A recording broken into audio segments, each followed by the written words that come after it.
Good evening, everyone. My name is Falconic. I'm joining the booth tonight with Shadow Walker 227. This is match number 3 for Hangry Canuck and Solaraxus. You are watching the 2022 Spring Tournament, the Kraken Games. Shadow, long time no see. How you doing? I'm doing well. How do we end up here? I think we were drinking and playing games yesterday and decided let's do commentary. And then Fizzle said, "Well, hi, I have a spot open for you." And then he threw us into it. Yeah, that sounds about right. So we have a four-forced party here, and we've got 3 fighters and a black mage. So we've seen a number of times in tournaments, fighter black mage as a 2-man party. We have 2 extra bodies this time around. We do. Their first roll didn't go as well as they wanted. They got solo red mage, and instantly in the chat both said, "Nope, reroll, do this again." So Hate did another reroll and got us the 3 fighters and a black mage, and we should be getting started here in just a second. What's funny is I talked to Solaraxus before the race and kind of poked and prodded and said, what are you good with? What are you not good with? He said, "I'm great with thieves." Of course, he got no thieves today. He said, "I suck with black belts." Of course, he got no black belts. He said, "But wouldn't it be funny if we got 4 fighters?" And that's pretty close. So 3 fighters and a black mage, a very, very strong party for late game. Gonna have a little bit of issues getting going in the early game if we don't see a good sweeper, but there's a lot of good ones, so hopefully we'll have a pretty solid time getting started. So Hangry Canuck, one of our longtime runners, he's been around the bend quite a while. Solaraxus pretty new. Has only joined in the past couple of months into the FFR community, but certainly no stranger to RPGs. He's played a lot of Dragon Warrior Randomizer as well. I did a lot of commentary over there from what he was telling me. Let's see how the magic rolled out. No sweepers, but we have Brack, and Brack does things, right? Brack sure does do things. We also have Fade at level 1, so as soon as we get promotion, those fighters are going to be dangerous. I saw Fade. Did you catch the other spell that was in there that we might care about? Nope, they went real fast. Okay, the last slot, which is learnable by the knights, was Cure 4.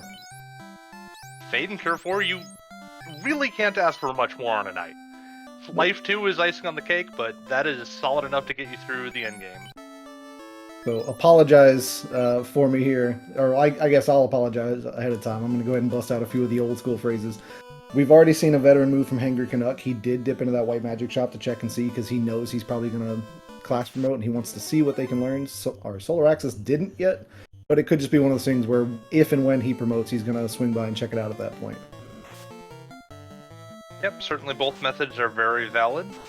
Canuck with the early knowledge is like going to incentivize getting that tail, but it's not going to help him until we actually do acquire the tails. So we'll see where that lands and how long that's going to take. Speaking of incentives, I guess we can cover that real quick for anyone that is tuning in for the first time to the 2022 Spring Tournament.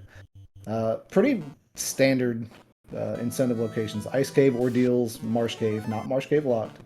The one curveball is Earth Cave is going to be behind the gating. So you've got to have the rod to be able to dig out the incentive in Earth. And then Sky Palace wraps it up there. There's also 2 loose, but a fun little flag this year is that the loose cannot be in any of the incentivized locations. Yep, so a lot of tournaments fast, sometimes we'd be able to just say, okay, this is not an incentive dungeon, so I'm just never going to go there. This time around, can't really do that quite so much. Nope, I've never heard of a tournament for what it applies. Meridian joining us in chat. We thank everyone for joining us in chat. I see a few of the old school names. Zardia's in there. Classic Gamer 76 is in there. Madrion as well. We do have a couple of map edits here as well. We've got the open progression that everyone's kind of used to, knows and loves. We have extended open progression, aka the Mage's Pass, lets you walk on the western side near Northwest Castle. But we have our northern docks, not northwest docks, but northern docks. So do you take your boat out the second you get a chance and just hit up the incentive locations, or are you sailing north? That is certainly a good question. There's a lot that you can do up north, and I think that's going to depend a lot on what we get as far as our early incentives. If we see a Chime or an Oxyale, maybe even Chime and Cube, if we're feeling really spicy, then maybe we'll sail up north pretty quickly. But I think in the early game, a lot of times you're going to want to prioritize those incentive dungeons. And Solaraxus with a very quick brack on Kraken, Garland. Not Kraken, but close. Yeah, right. That'll come later. Urban Adamant, those are 2 really good early things that'll get us some extra turn-ins. Yeah, it is. It definitely is. So, no bridge, right? Did I see that correctly? So we have to make our way around the western side of the continent, so we're going to be turning in both of those here relatively quick. I was Although I trying do to see a double check bridge on the tracker, so I could be wrong. Might have been one of those things where the tile was on the map for like a split second when they paused. Oh, There's there a it is. glitch. Yep. They can go Free wherever bridge they want. for sure. It's been quite some time since we've seen a tournament without a free bridge. Although with the extended open progression, having that western path, it kind of is the best case scenario to not give them a free bridge sometimes. True. So far, no route divergence. Both are going to be heading over towards Matoya here. Looks like Canuck is going straight towards Pravica. Probably going to hit up Matoya on the backside here. See if maybe we get a ship out of this. Alright, quick early dip into Provoca. We're going to see some level 2 magic. Hopefully get ourselves a sweeper and probably take out the pirates while we're here. Oh, Quake, Ice 2, and Temper. That is certainly salvageable level 2 magic. That'll get us a decent sweeper, as well as Quake sometimes being a very useful instant death spell. A couple of key uses for that, especially on undead packs. I can think of a fiend that it works well against as well. Alright, so I like the play just some cheap of... gold. Yeah, I was about to say, I like the play of Matoya first, just in case there is gold there. And hey, wouldn't you know it, there was. Just not a whole lot, so... Mage, consent, and you are free to do as you please, but consent first, please. Hey, Ruby. Alright. Ours went down without issue, so that's another key item in Hangry Canuck's back pocket. Just a couple of cabins, heals, and pures in the item shop, so nothing too juicy yet. Still on the lookout for that item in the item shop. If you're given the herb and the adamant as early as we were, do you even consider just heading west first? Or is Pravica always the play here? It's hard to pass up that free key item in level 2 magic. Because if you don't go west, then it's going to be or if you don't go east, it's going to be a long time until you get back to Provoca. So I like this play to go hit up Provoca first. It's an extra incentive, maybe Bicky would have had the crown or TNT or something like that, and then that's an extra turn you can do while you're on the west. So I like this play. We got the Ruby this time around, so not anything of vital importance just yet. No, but in previous spring tournaments, Ruby tends to almost always skew towards floater, at least from my memory, which is horrible memory, by the way, so never trust what I say, but if it does happen, I'm taking credit. If it doesn't, I'm going to ignore that I said that. Alright, so these Mad Ponies are a little bit less of an issue this time around now that we've got a sweeper spell. Going down a little bit faster. Canuck, with just a 2-man party right now, you think this is going to stick, or you think he'll eventually bring back some fighters? 100% going to stick, and I would imagine he is itching to get his hands on a silver dagger for that black mage so that he can go round 2 with carry. Explain why. Why are we seeing Canuck do a two-member party versus Solaraxus going with 4? So one key thing about the way that Final Fantasy Randomizer, Final Fantasy in general works, is that any character that is dead will not earn experience points. So that experience point total that you get from defeating enemies at the end of combat gets funneled into whichever characters are alive. So Canuck, rather than splitting his EXP 4 ways, is splitting his EXP only 2 ways, and those characters are going to level up quite a bit faster. I think the party certainly helps as well. If you're going to have 2 characters with high level, you want the mage to get as many levels as possible just because of the health pool. You can get that guy up to 50 and still just barely be sniffing into the 400s, which is just a good nuke and then any other sweeper against you. But that fighter is going to be just a walking tank, and it's going to be kind of nice. Also, Zambu in chat of Link to the Past Randomizer fame, welcome to the party. Yeah, the other advantage of that EXP funneling, it's going to be much faster for his fighter to hit level 24 and then potentially even 35 by the time that the seed is over. And that'll get those extra hits on the Mazmian, assuming it's, vanilla rolls and we don't have any blursing at play. But Blacksmith giving us the ship. That is a very nice find. This is one of those seeds, because it's going to be random every time you play it, so there's never a right answer. But had you gone left, you would have been in that boat. You could have saved some time going out to Pravica and to Matoya. But Still, we're talking at this point, maybe 30 seconds to a minute of travel time saved, so not enough to build any insurmountable lead for anyone, but they both went the same way anyways. Here's our first look at spells in Elfland. We've got Zap, Lock, Bane. Again, serviceable, but not anything that's really gonna, take us through the end game as far as super spells go. There is Exit, and that is Night Learnable, so that's another nice thing. I think Bane's the one that stands out the most just because, lol, you can Bane some of the fiends if you get lucky. And, I mean, I speak from experience among plenty of others in Randomizer. Bane is also a good Hail Mary to use on Chaos if it's tough, but with the percentages where they're at for the spring tournament, Bane, I think, is just going to be a kind of a back pocket play. Lock was in there as well. I love Lock. I think you were pretty implemental in getting it to the 100% landing flag, if I remember correctly, or at least you really enjoyed it. But we're not going to do that today. Yeah, I certainly enjoyed it. I take no credit for any of the coding that's been done in FFR. I've talked about ideas, but not anything that I've actually coded, so. You heard it here first. Shadow-coded Lock. Spread the word. Let's turn in that herb and see what the herb gives us. We're going to wake up the prince. He's been sleeping on the job. And he gives us Oxio.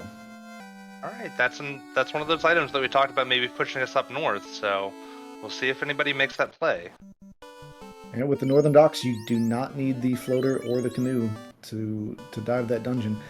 It is not an incentive dungeon, which means it could have one of our loose, but there is a flag turned on right now called Later Loose, where the game puts it into typically larger dungeons, and I think I would qualify as C as a larger dungeon, so pretty good chances you're going to find a loose there. Do you just make that gamble earlier than your opponent? I think there's certainly a case for at least hitting up the mermaid side. You can get to mermaids pretty safely, and there are a lot of boxes on that floor. I think that with the amount of free boxes that you get without encounters there, I think that's a play that I would make. But Solaraxus says, nope, I'm going to go to Marsh. There's a guaranteed incentive there, and I'm going to get it. So you just know Canuck is hating life right now, because if anyone out there hates Marsh more than anyone else, it's Canuck. I think the love-hate relationship is strictly skewed towards the hate relationship. But it's an incentive location, like you said. You have to check it. It's probably going to be... I mean, I guess it could be canoe or floater. I don't know. I think I like the play. If the canal is closed, I think this is the only play you can make. If it's open, which I don't think it is, I'm going to C. I like what you said about C and all the chests there. We'll certainly have to see what the rest of the seed has in store, but I suspect that... Okay, so I'm getting word that we don't start with a free canal, so we do have to find that somewhere.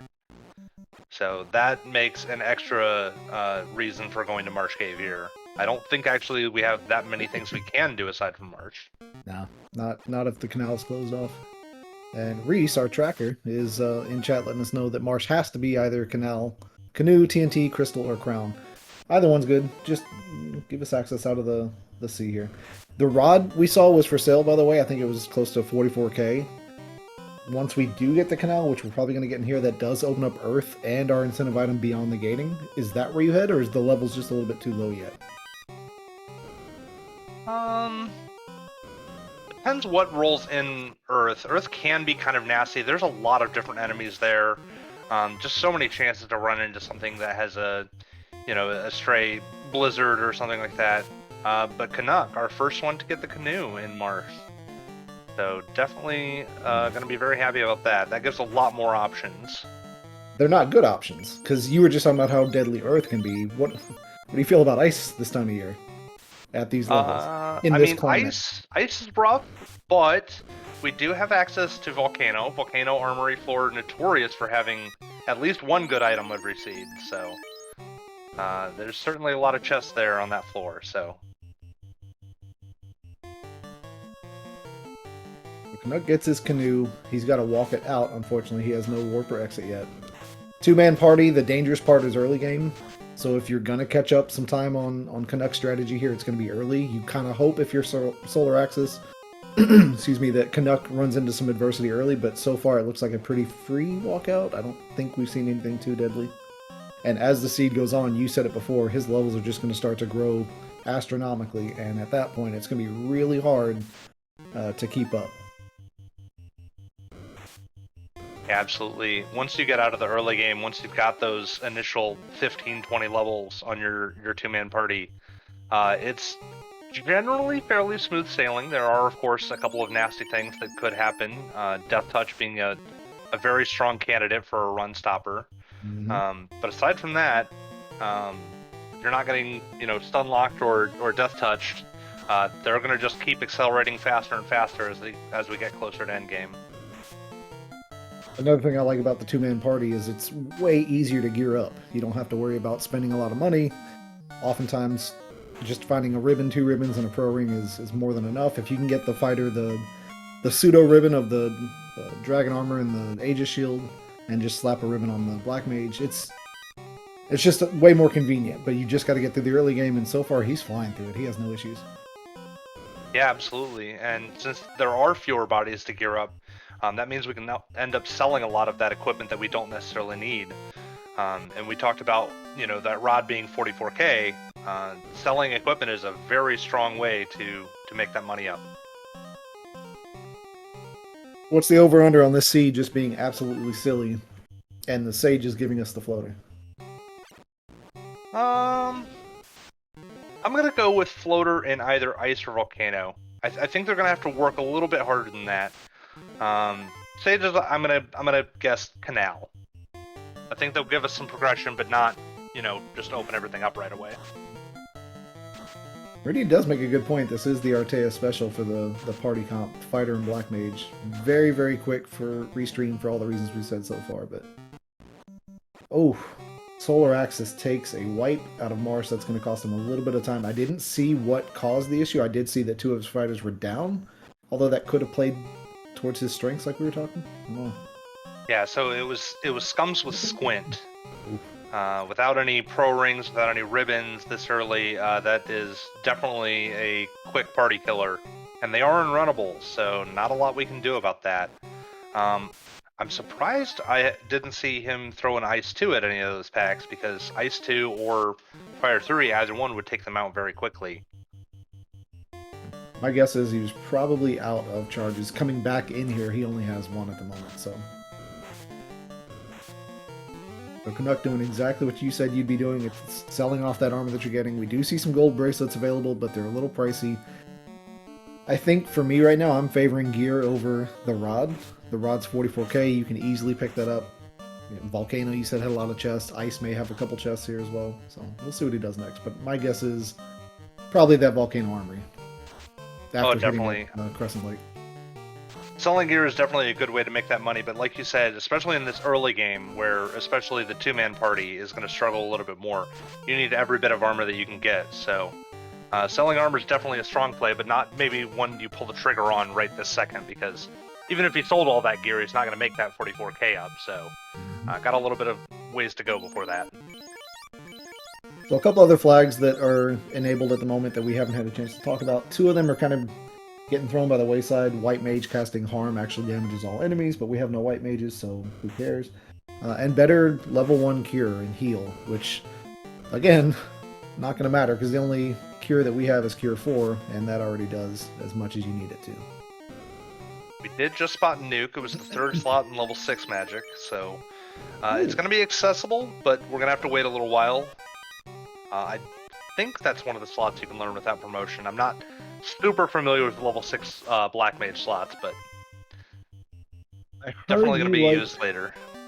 I heard you like ping pong. How do you feel about leaving this area to check that TNT versus going straight towards Volcano or Ice? Man, I think that because we're right here by the volcano, you at least check Volcano Armory. I don't think you make the play to go all the way back, because even if we get that TNT, it could just be like cube or something that we can't actually use just yet. So I think that while it is a guaranteed key item, I think that we go ahead and grab the armory floor in Volcano. We get those items, we get some money. Then maybe we can justify going back by buying the rod along the way too. Kill 2 birds with 1 stone. Possibly. Solaraxus in a bit of some trouble here. He had unrunnable fight again. He did escape with 2 fighters. He does have his canoe. Just needs to get walked out of the way. Canuck making the move that I would have made. And I say that because I had a spring tournament race, I think like 2 or 3 years ago, in the exact same scenario. We got the TNT from Crescent Lake. I split, made the decision to go do it, ended up being floater. Worked out in my favor. 9 times out of 10 it doesn't, but when it does, you look like a genius. Even if this isn't floater, if it's just canal, it gives him access out of the inner sea. And I think he really just doesn't want to do volcano or ice. And Reese in chat saying probably the same for him just because you don't have warp. Maybe if you had warp, you'd kind of reconsider what you do, but I like the gamble. Canuck's a gambler and I like it. Yeah. It's one of the very fun things about Final Fantasy Randomizer is that there are just so many different strategies, and you never know which move is the right move until, you know, you see the cards land on the table. So we can sit here and bluster all day about I would do this or I would do that, but at the end of the day, the seed's going to roll the way the seed rolls, so only time will tell. Let's see is this just going to be Chime, something he can't use just yet? It'll be interesting. And then what does Solaraxus do when he makes it out, which he just did? So it's a crown, so the fetch continues, but we can still turn it in. Solaraxus safely gets the canoe out of marsh and is no doubt headed towards Crescent Lake here shortly as well. Yep, so Solaraxus taking a little bit more time in marsh, but he's out now, he's safe, he's on his way. And that's tricky. Marsh Cave is one of the early challenges in Final Fantasy Randomizer. Particularly for people that may be less experienced, is it can trip you up. There's a lot of enemies in Marsh. They're going to throw a lot of abilities at you, and it's a very unforgiving area sometimes. So, Canuck making good use of the canals, docks the ship, crown turns into floater. It was the right play. You'd love to see it. So after we take care of Astos here, if we can take care of Astos, who knows, maybe he has Vanilla Rub and takes out both the party members. He'll be heading over to the Ryokan Desert and using the floater to get that airship. Easy. So Meridian in the chat talking about trying to use some optimal movement to avoid encounters. There's a lot of tech in Final Fantasy, particularly when it comes to trying to minimize the number of encounters that you see. Things like when you're walking on dock tiles, the tiles right next to where you park your ship, you don't have encounters there. When you're walking along the wall of the bottom of a room, you don't have encounters there. There's a lot of knowledge that you can use by investing a little bit of time in learning those tricks to really save a little bit of time here and there. And it surprisingly adds up quite quickly. Yep. My favorite little known trick, and I say little known, most people in the Discord, obviously, or the randomizer community know about it, but stepping in and out of a river tile, always free. You'll never get into a fight, so if you know that, there's a few places over by Northwest Castle, which we just were, up north by Matoya. There's a J river that you can step in and out of 2 places and get free tiles. Little things like that make up a lot of time. That area along the left river there by Crescent Lake, you can actually get about 10 free steps there. Mm-hmm. So 21 minutes, just shy of 22 minutes, Canuck is in the air, and he's going immediately towards the one guy that I've seen him forget 15, 20 times. He's going straight towards Sarda. He's not going to forget him today. Alright, so Solaraxus is in Crescent. He's going to pick up his TNT, and we'll see if he follows in Canuck's footsteps or if he tries to diverge here. And we'll see how that pans out. Started with the chime. There's the chime. We do have northern docks. Shoulder shrug. Yeah, we've got the Oxio, we've got the chime, we've got, floater, northern docks. There's plenty of ways up there at this point, so lots of checks to be had up in the north side. I would like to get rid of just a flag set to get rid of the landable spots in the north. Just boat everywhere. Boats, boats, boats. Maybe someday. Reese pointing out that Canuck, while he has the ruby, opted not to check the 4 checks over at Titan's Tunnel while he was there. Which is just a real shame. Just super, super shame. But I guess with the 2 loose being in larger locations, it's not guaranteed to have anything crazy there, but there's always a chance it's weapon or gear. Yeah, I mean, you never know where you're going to find a ribbon or a Mazza or anything, and I'm not sure the way that the new flag works, but I would bet money that it's not a 100% chance that an incentive item couldn't land in Titans. So Nope. It's if I read it correctly, I believe it says it favors later in the game, usually in larger dungeons. That doesn't mean always in larger dungeons, so we'll see. Looks like Solaraxus is not making the TNT play, and I gotta say that's the smarter play. I mean, the chances of something rolling in volcano or ice is just too high to pass up for most people, and that TNT is a long walk. For it to be a dud would be a real-time waste, so I can see why somebody would want to go and make this check first. looks like Canuck finally settled on where he's going to go next, and that play is Ice Cave. So not a super long dungeon. I don't think we've picked up Warp just yet, so he is still going to have to do the full loop, but not too long of a dungeon. There are a lot of enemies, though, here, so we'll see if something rolled nasty. Look at Solaraxus go. As I said that he was going to be making the play towards Ice and Volcano, he opts to go the southern route, make a liar out of me, and it looks like is either at least going back to a town or going to go check that TNT, which we know is going to work out for him. Ice Cave at level 12 with 2 characters and just a few casts of fire without warp or ribbons. That screams Canuck to me. Yeah, like you said, Canuck's a bit of a gambling man, and he's going to make a stand, and we'll see if this works, we'll see if it doesn't. That maple syrup in his blood. Just, it pumps those decisions. Oh, he's skipping the 6 chest. Alright, he is just here for the incentive. Yeah, this is fair. We know that there's not going to be... Oh, that was an invis stick. There is still possibly good gear here. But we know there won't be an incentive item, so I don't blame him for trying to save a bit of time in a dangerous area like ice. Yeah, so no loose here because incentive locations. He's just beelining it straight there, but man, like, the chest he just passed up, it's pretty free. But I guess when you have 2 people and just a few spell charges, he came in here knowing he had one thing on his mind. He's going to check that item here. Does he at least check these 3? Surely he does, right? Yeah, I mean, they're right next to the drop down. There's 3 chests. I feel like you have to take these. Solaraxus picks up, there's a ribbon. Alright, so he just gets paid for being lazy. Cool. Alright, a little bit of money. I think the ribbon's going to be more important than anything he pulls out of this chest. Oh, and this is a really good tile for a 2-man grind. Sure is. Which, by the way, today's trap tiles are all A-side, so you're not going to get much better than this or the single eye for now. Rack does land. We're up to 15 on that 2-man party. Let's see if we can get a better look at Solaraxus' levels once he finishes off Astos. I think he's going to be pretty happy to see that he's going to be flying here soon.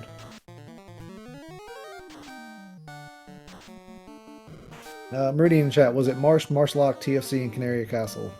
What is that in regards to? He doesn't, don't call him Shirley. Yeah, Reese took care of the question. Awesome. So floater on Solaraxus' side, about 4 minutes and change after Canuck was in the air. We're going to see Solaraxus in the air as well. Canuck gets his incentive item. He got his ribbon. He's got to be feeling pretty good about the chest he skipped there. Thinks about going into Volcano first, but then he decides, no, I'm going to do something else. Looks like he's probably going to go turn in that bottle and see what the fairy has in store. I don't hate that play. Yeah, bottle from ice was the incentive that we got. Canuck doing a little bit of shopping. There's fast at level 7, so we're going to need promotions, but I think he was planning on that anyways. Let's see what he gets in armor. Not much. I think we've already seen the gold bracelets for sale. I don't know that we've seen Pro Links for sale, but he does already have some. He probably found in that chest. Yeah, I was just double checking the flag set, and we do have 5% scaling per key item on our EXP and gold. So I do like getting these extra incentive items as quickly as possible. Ends up being a ruse stick, so not actually going to help the scaling in this case, but definitely a welcome item. Yeah, it's like an invis stick, but you know, better. Meridian already asking for a mono recap, but I guess like a mini version of it. Because it's just incentive locations, Ice Cave, Ordeals, Marsh Cave, not Marsh Cave locked, Earth Cave, Behind Gating. You have to have the rod to get your item out of Earth Cave, and Sky Palace. On top of that, 2 loose that cannot be in any of the mentioned dungeons. So we'll see where those are at. My guess is C. Reese said that so far in the tournament, Volcano has been kind of the hot play for both loose items. But oh, and the rod's also in shop. Thanks to our Link to the Past veteran, Zambu. Solaraxus is going to give us our first look at level 5 magic. And we have Saber and Ice 3. Ice 3 is probably going to be pretty used, but probably not going to be able to use Saber too much on just that Black Mage, so. You say that. You give that man a silver dagger and watch what happens. I mean, we have seen stranger things. I'm very much aware. Never mind, I lost it. There you go. Speaking of lost, Canuck is in ordeals without warp. So this is going to be fun. Let's see how well he keeps track of the pillars. For those that don't know, in the vanilla game, this is one of the easier places to go because if you're ever given an option of pillars, it's always the closest one or the southern one. But of course the randomizer randomizes, so now you're stepping into God knows what pillar taking you where, and you get lost, like Canuck is right now. I think he tripped himself up and thought it was vanilla, but they are not. No, not here. Solaraxus is going to give us the Titan's Tunnel check. Let's see if this was a trip up on Canuck's side. I'm curious to see which one of them hits up Cardia Isles first. I know most people tend to route the northern continents in one go, but it's a couple checks there, and it could be something important. Who knows? Right, so nothing phenomenal here, but there was a silver dagger, so Canuck's going to be sad that he missed that. Carrie will live another day. Oh, who had glare over on Canuck's side? Was it the giant or the iguana? I missed that. Then they both do until we can determine otherwise. Flame Force Shield is fantastic early. Yeah, anytime you can get a flame shield or an ice armor, something like that, especially if you can get a shield and opposite armor, that's really, really nice for that fighter. So there's my favorite sword. But how much do you want to bet that we see that get dropped out of the sky window? Yeah, Canuck is not so much a believer in the power of the Whirlpool, so... He's not, but today... But it is +4, so we might see him use it. Whirlpool from the infamous Alice in Wonderland. The old Snicker Snack does a lot of crit damage, especially with... or it has a high crit chance, I should say. Damage is about on par. I think actually just a little bit less than a silver sword, which is kind of lol funny. But when you're running into some of the harder bosses with higher evasion, crits are your best friend, and a Vorpal +4 will definitely get that, but I just get the feeling he doesn't care about that Vorpal. Catman giving Canuck the business, keeping him from making his way to Onrak. We'll see if he goes back there. Solaraxus taking a fight here that I don't know if it's unrunnable or not. Pretty decent XP for this point of the game, but it looks like it's probably not worth the time investment. Yeah, it is unrunnable, unfortunately, but this can be very good EXP, like, as you said. Especially if he has a couple turns of Ice 3. It looks like he doesn't, but... Nope. Fire 3 not really going to do it. It's probably better to use Ice 2 than Fire 3 here, honestly. Cerberus are resistant to fire. Yeah, but if it's all you got, it's chip damage. We talked earlier about some manipulations you can make on the overworld, stepping in and out of river tiles, walking along the bottom of room floors and all that. Another one, too, that you tend to pick up a little bit later into your journey into FFR is encounter manipulation. We won't go too much into detail because it is kind of an advanced move, but it makes a whole lot of sense once you know it. Once you get it, you get it. But I don't think we've seen either of them do that today with saves coming. So it looks like they're just kind of taking the fights as they get them. It's unfortunate some of these are unrunnable. It's just going to eat away at their time that they otherwise could have skipped had they done a little bit of scumming. Yeah. Full encounter manipulation, even I haven't really delved into that much. The only bit that I use is trying to figure out, how far off of a power cycle your first encounter is, knowing where your runs are. Where you can get those good long walks while you're trying to explore the overworld and trying to figure out the best time to use tents and cabins and using music cues like that. Definitely can save a lot of time getting into all these random fights, especially when you encounter something unrunnable. Yeah, that's like the beginner's version of encounter manipulation, is just testing to see how far off of your fresh encounter cycle do you go before your first fight. And if it's somewhat decent, you know you can put that to use in a whole bunch of places, like Waterfall for Solaraxus here. And without Warp, we are going to have to walk it out, so you're going to run into fights regardless, which is kind of unfortunate, but I like the play. He went north, he's making that move. We're going to see some Carter Isles here, I would imagine soon. This is a pretty good trap tile as well if it's easy to get through. Yeah, and it looked like he actually had a really good run on his way in here. Got very few encounters. Did get the Saber Bonk, so French Vanilla Power Gauntlet. We're going to power a little bit of money. Robot won't get out of the way. What else is new? And a whole bunch of nothing else good.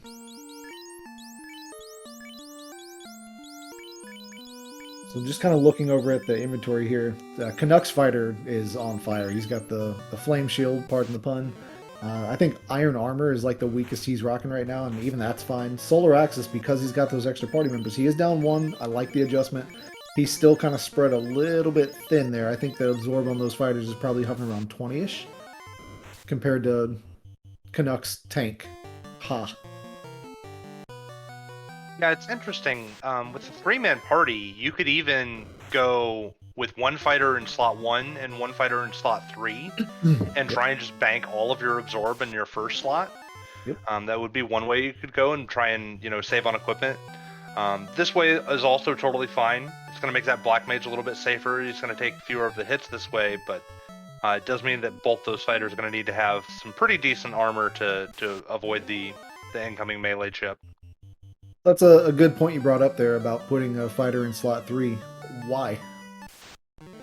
So, for those that don't know, or might be new to this randomizer or this tournament, any character in the first slot is going to take 50% of the incoming attacks. If the enemies don't target the first slot, then they move down to the next slot. The next slot has a 50% chance to take all the incoming hits. And then the third slot is 50% of all of that.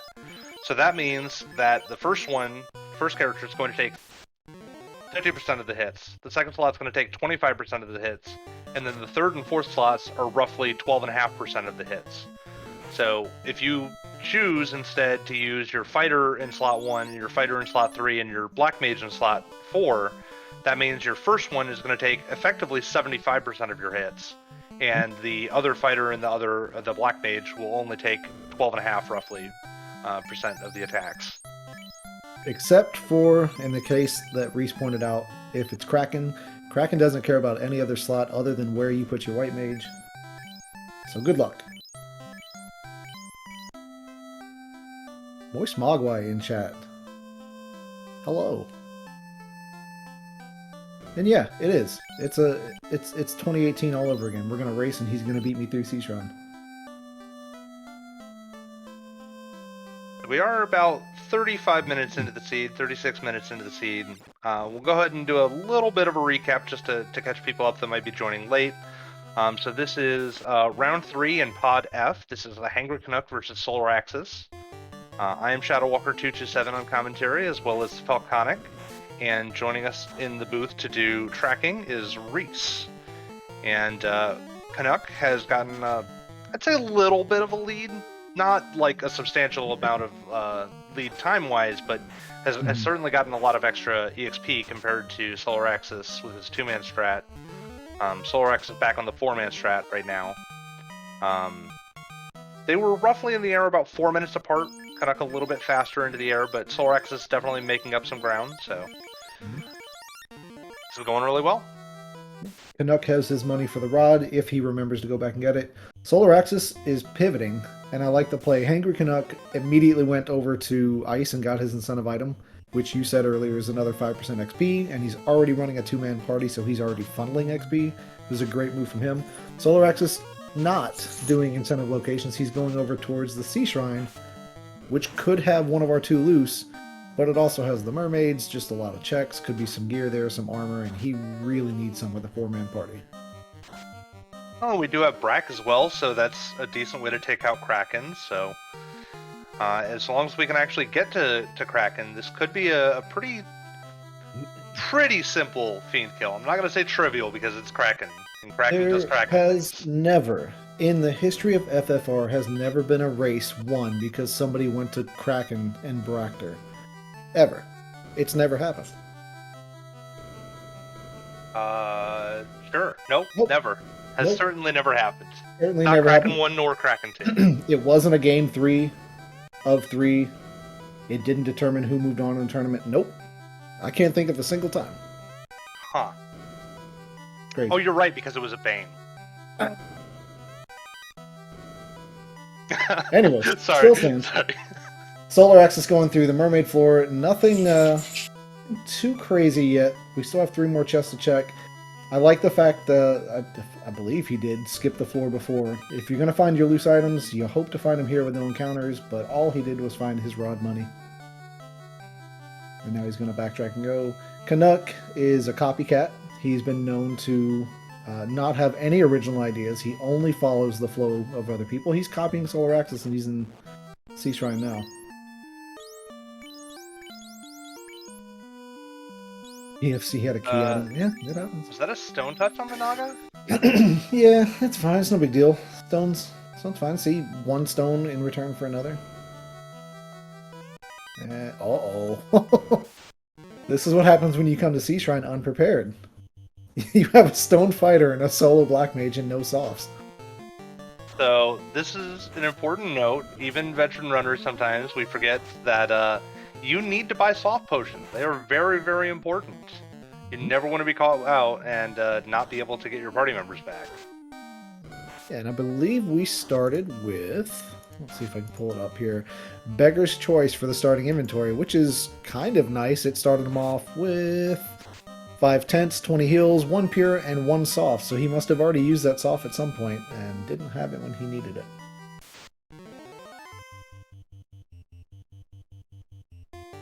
So Canuck opting to go left side of C first. To me, this almost feels like he's here just to turn and burn Kraken and get the orb lit, and I don't think he cares to check chests. Maybe he's just here for the fiend. He could. Well, there's another step encounter too that Trenton used to yell at people all day about. If you walk straight up in that hallway, it puts you right in front of a door, and wouldn't you know it, in front of a door is our best friend because you don't get fights there. But he didn't do it. Yeah, that's interesting because, well, I certainly respect the play to go Kraken left side first. We've already seen 2 incentive items that were casting items and therefore not technically required to beat the seed, which highly, highly suggests that our loose items are going to be critical to beating the seed. So I'm a little bit surprised he's not taking some more time to make sure to go to Mermaid's Floor to check all those chests. Now, we have the advantage of having seen them on Solaraxus' side and not actually seen any key items there, but the runners, of course, don't know that, and so it's a little bit of a gamble to not check them. So we'll see if Canuck, after killing Kraken, decides to go back, or if he's just making a play. Who knows with him. Solaraxus runs face first into TFC, does not have the key, cannot open the chest. Boy, wouldn't it be funny if something landed there. But we'd have to come back. There's a pro ring, so that rounds out pro rings for Canuck if he doesn't already have one on his black mage. The fact that he's not immediately going to his inventory tells me he probably does, or just forgot, or doesn't care, or any of the above. Again, Canadians. Or has a ribbon. We did see him pick up a ribbon. He probably gave that to his black mage. Sure, but he'd still want the absorb from the pro ring, I would imagine. Yeah, I would think so. I would certainly do it. So this is a nasty fight to have a sweeper spell against you. Yeah, and the Wissahags Arsahags in the vanilla game were a notorious fight for being unrunnable. It turns out the way that the game is coded, there are certain fights that are linked. So kind of like an A-side, B-side type deal. And the Wissahag Arsahag pack that we're seeing here is actually the flip side of the Pirates fight. And so because the Pirates fight is a quote-unquote boss fight and therefore unrunnable, it also means that this fight is unrunnable. I forget, which one's the B-side to Garland? Oh my Another gosh. unwinnable. A much less... That actually, the B side of Garland might be Chaos. I don't remember, and I don't know enough to I argue. legitimately don't remember, but I want to say it is. Or it might be Phantom. I feel like it's one of those two. Could be Iron Gold, classic gamer in chat. So Canuck's running into a little bit of an issue here. His fighter's dead again, all 3 of them. Down to just a black mage. He's a floor away from cracking, and he's making some adjustments here. He's moving that Roostick over to the black mage. I gotta think skip check. Oh, nope. We are throwing caution to the wind. We're just going to continue to check chests anyways, even though we have 1 character. I thought he was preparing to just make a straight sprint to Kraken and try to get the ruses off. I don't know that I would even do that. With only 1 character, you're likely only going to get 1 turn, and you probably want to use it on Brack above anything else, but who knows? Yeah, I would certainly think so. If you're going to do it, that's the way to do it, but... Ooh, that's kind of unfortunate. Because the chances that he's going to walk this ribbon out of here are low. However, if he does have to come back, then now he knows to grab that chest first to give his fighter a ribbon. Oh yeah. And that rounds out his ribbons too, so now his entire active party is going to be protected. They both have pro rings, they both are going to have ribbons. So now it's just a matter of getting what you need to get done incentive-wise and getting a few more levels, because you really want that black mage to be able to survive a nuke. It's going to feel really, really bad if you get into Topher, and the first thing that happens is your black mage starts taking a nap. I love that adjustment that Canuck just made. The first time through the trap tile, he just tried to run to get through it. After seeing it was the ribbon and seeing that he really wants to take this out, he adjusted and used Fire 3 instead to try and actually clear the fight, because that's much safer than just running. But then he takes all that and throws it out the window and instead goes straight towards Kraken, where he's going to get literally probably 1 round before he's smacked into oblivion. Solaraxus coming up right behind is on the floor where we know we're going to spot another ribbon. Solaraxus has not been to ice yet, does not have the first ribbon that Canuck has, so he's going to love to see that. But with 4 characters, who do you put the 1 ribbon on? He's going to have a choice to make. Well, I feel like in this case, since his 4-member party is 3 fighters and a black mage, his fighters are kind of redundant. He's only got 1 black mage. I might be inclined to put it on the black mage, and you can always just swap your gear around to whichever fighter's up front. Yeah, they're pretty interchangeable. Canuck, unfortunately, did not make it all the way through, so he does have to come back up. But the benefit is he knows, like you said, he knows exactly where the ribbon is, but he also knows which chest to skip this time, because he just doesn't need them. So this will be a pretty quick run through. A little bit of opens the door for Solaraxus here. Solaraxus can get this ribbon and take out Kraken in 1 turn, although he's a dungeon behind. Do you really care? Ice is going to be really quick for him when he does eventually make his way there. Reese pointing out in chat for us, we have now seen all of the chests in C with the exception of the locked chest, which means that our potential incentive items are now down to just Cardia, Volcano, and key locked chests for our potential loose items. Reese did call earlier, Volcano, Volcano, Volcano. I still like the play of Sky, or at least Mirage. Back in the day we had Sky, Sky, Sky, Sky as a thing. I don't know if that still is. I just prefer that dungeon. I think it's great for XP. I think it's got a lot of chests. I understand not going to it until you have cubes, so that's fair. But yeah, my next stop after this, while I'm in the air, in the north, I think I'm hitting up the Cardia Isles and then straight to Volcano. Yeah, I definitely agree. We're kind of overdue for Volcano. I think that either of these parties could have really used a trip to Volcano before coming to sea, pick up a couple extra levels, pick up some better gear in the armory. Would have potentially made them a lot stronger coming into this and more well prepared for fighting Kraken. This is unfortunate. The Sahag's having Fire 2, Mummy's having, looks like Ice 2 here. Just a real quick way to burn through your heal pots. That Black Mage is getting real low, and I'm pretty sure we're not going to take out Kraken with these fighters, so we really need that Black Mage to survive for the Brat casts. The Nux fighter goes down again. Lobsters are doing exactly what lobsters do, and they are ruining his day. Do you pivot? Do you leave? I would leave. I probably would have left a little while ago, or at least checked mermaids instead of Kraken side. I think that, you know, you wipe that deep into a dungeon, more than once, and it's time to go elsewhere. Solaraxus finds his first ribbon. Also spot a Heal 2 shirt in his inventory. I don't know where he picked that up from, but on a party with no white or red mages, that's got to feel pretty good. It's a cheap and easy way to save on heal pots. It's not great, but it's free. Yeah, like you said, it may not be a lot each time you use it, but fighters just have so many HP, and if you're trying to throw heal pots at them every time that they're low, that's really going to start to eat into your resources.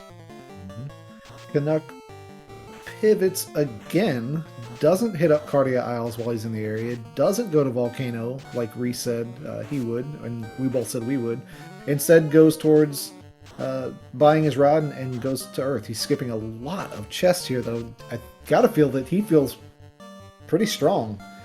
This might be a rare seed where if he gets the tail, he actually puts that Vorpal to use. I think that's enough for him for an endgame weapon. Yeah, it's becoming increasingly likely that we need both of our loose items. I mean, at this point, the key items that we haven't seen are, aside from the crystal, which is just a fetch quest turn-in that's going to lead to one of the items that we get in the end. We haven't seen the cube, we haven't seen the tail, we haven't seen the key, and we haven't seen the loot. 3 of those 4 items are required. So at this point, you need both of those loose items. I don't hate going into Earth Cave, but there's so many enemies in large packs here. There's so many different enemies. They're going to have something nasty. I really, really think that the right play here is going into Volcano. Yeah, I like the full clear of Volcano. More than likely pick up your 2 loose here. At least, I mean, he's got levels. He's got ribbon on the Black Mage. He does know where second ribbon is, but he lost out on it both times. So a beeline straight to Lich here, I guess, is fine. To me, this honestly just screams that he's fine with his gear.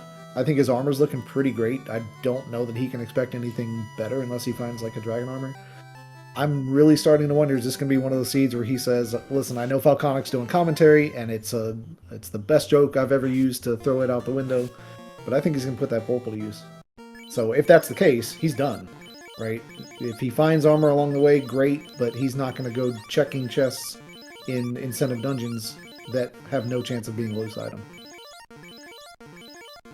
Right, I definitely agree with not checking the chests in the incentive dungeons, which I think is even more reason to go check, say, Volcano, because it has the potential for loose items. I mean, we're going to have to find those loose items eventually. At least one of them is required. So why not go ahead and start checking that and potentially find yourself some good gear along the way?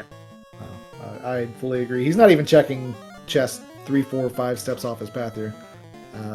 He is, however, going like 50 steps out of his path to check the north here, which is just... Oh, no, I'm sorry. This is beyond gating, so this is going to have a key item. This is why he's doing it. Took me a second to key that in, but the flag says that the incentive item here is going to be past the rod block, and there it is. Right, so we didn't know which of these chests on Earth 4 was going to have it, but we knew that at least one of them, well, only one of them, was going to have a key item. So now I gotta ask him after the race. He didn't bother taking 3 steps to the left from the vampire, but he got the cube here and decided to keep checking more chests while he was here. Who knows? Maybe he's just he's rolling some dice to decide whether or not he makes a check. Unsure, but we did have a fiend on Solaraxus' side, and he actually took down Kraken by tempering up a fighter and swinging the sword at it. So definitely can get there. Also could have used Brack potentially to make that fight a little bit faster, but whatever works, the Fiend is dead and he's on his way. So that kind of shifts the tide, right? I mean, Canuck's in Earth, he's going to take out Lich no problem. But for now, Solaraxus has the orb lead. Technically, could argue, has the match lead at the moment. Yeah, it's interesting because Canuck definitely took a bit of an early lead. He had the levels, he had, momentum, he was in the air faster, but has kind of slowed down and has not really been able to try and convert that lead into an actual win here. So he's going to need to kind of pick up the pace and do something to get him back on the right footing. Like you said, he's gonna take down Lich. He's gonna have no issue getting this orb lit, but he's going to have to go back to sea at some point, and we've already seen that it's a little bit of a grind getting to Kraken, so going to need to do something a little bit different to get back on pace. Solaraxus with the Cardia Isle checks while he's in the area. I like it. It makes routing sense. There's a free Fire 2 helmet that you can slap on any one of those knights and give yourself a little bit more clearing capabilities. Yeah, with only the Black Mage available for spellcasting until we get promoted, that Fire 2 helmet is probably going to put in a lot of work taking out packs. Particularly things like weak undead packs or just swarms of basic enemies early in the game. That would have been a pretty big boon going through Earth Cave. Yep. So Solaraxus, again, there's arguments to be made one way or another. I like checking Cardia Isles when they're in the area. A lot of people won't do it until you have Tail. It's the same reason why you wouldn't do Rod or Earth without Rod or Mirage without Cube, but just the chance of something being here, I think is pretty good. And the fact that most people don't do it, it kind of skews me towards wanting to do it, just on the off chance something good happens. It's not that much of a time waste, but it is a time waste, so you're not going to see a lot of people do it. Oh, I think we did kind of gloss over one thing as far as potentially who's in the lead and who's not. While Solaris definitely does have the orb lead, Canuck still has the incentive locations checking lead. He did check ice, he did check ordeals, so they're probably on even footing at this point. Well, now that Earth Orb's lit, it does kind of skew towards... Oh no! That's another white for Canuck. But Canuck does have the Earth Orb lead, so it's a different orb. It's a quick orb, but they're still 1-1. Solaraxus looks like he's gearing up for a volcano dive. I saw a bunch of heal pot purchased there. Yep, definitely a good play. Volcano is one of those dungeons where you definitely want to make sure you're well stocked going in there. Those fire tiles don't have any encounters on them, so you can trade 1 HP for a step without getting into a fight. It's definitely a worthwhile trade as far as time goes, though. So grab those heal pots, get yourself through on those fire tiles, and you can make pretty quick work of Volcano. Normally when you're go moding it, for sure, but still gotta check those chests. So instead opts to do the route that Canuck did. The question here is going to be, does Solaraxus check chest and earth? And if he does, which it looks like he's not, that's going to put Canuck even further in the lead, because he just straight zerged this dungeon. He's going right through. Not a bad play. Not a bad play. Although his party does need a little bit more gear, I don't think this is the dungeon that he wants to do his checks. And Volcano, like you said, potentially has the loose, so you're going to full clear that anyways. Speaking of Volcano, we're in the armory for Canuck. Pretty chest-dense location, but so far just a bunch of nothing. Free absorb on that -3 silver armor. It's kind of interesting because Canuck's been able to squeeze in Ice Cave and Ordeals as far as incentive check locations. But Solarax has kind of been taking the same path as Canuck through this, aside from those extra incentives. And there's one of our loose. We found the crystal.